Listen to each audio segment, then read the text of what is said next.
Hey you guys, we're going to talk about the scalenes today. And so the scalenes are typically pretty tight on us because we're looking down, we're stressed out, we're shrugging the shoulders, we're doing all this stuff, got stress. Sometimes we're breathing shallow because I don't even know why, we're just stressed out.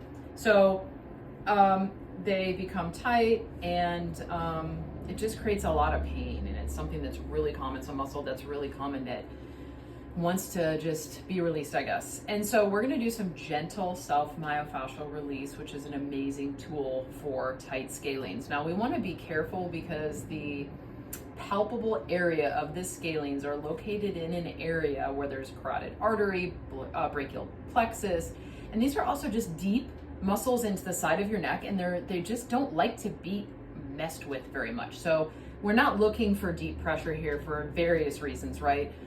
This is one of those times, and there's many of these times, and you guys, if you come and see me, you know I say this a lot, less is more, especially when we're dealing with the scalenes and several other things actually. So we just want to make sure we get our hair out of the way. We're going to grab therapy balls that have some sort of a grip to them.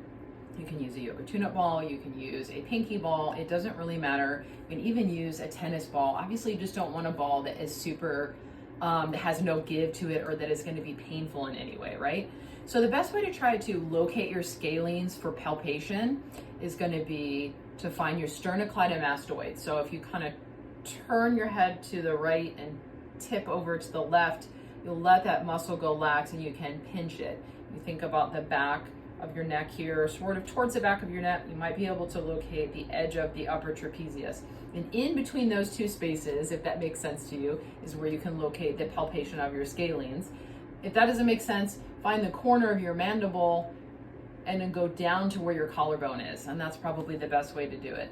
So one of the functions of the scalenes is elevation of the first and second ribs. So it is a muscle of breath, right? And so we're going to use our breath in this self-myofascial release to get to the results that we want. So I cannot stress to you that we want this to be gentle.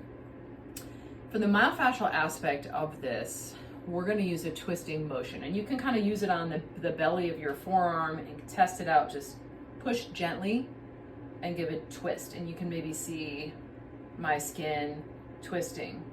So we're going to increase the slide and glide of the tissue with minimal pressure, and we're going to use our breath. So when we inhale, the scalenes contract, and when we exhale, they relax, and we can use that exhale to follow down that self-myofascial release. So we can do a twisting motion and then just a gentle dragging motion down. Once you get down here, you can also do a little gentle pin and some lateral flexion and extension of the cervical spine to create a little bit more of a stretch.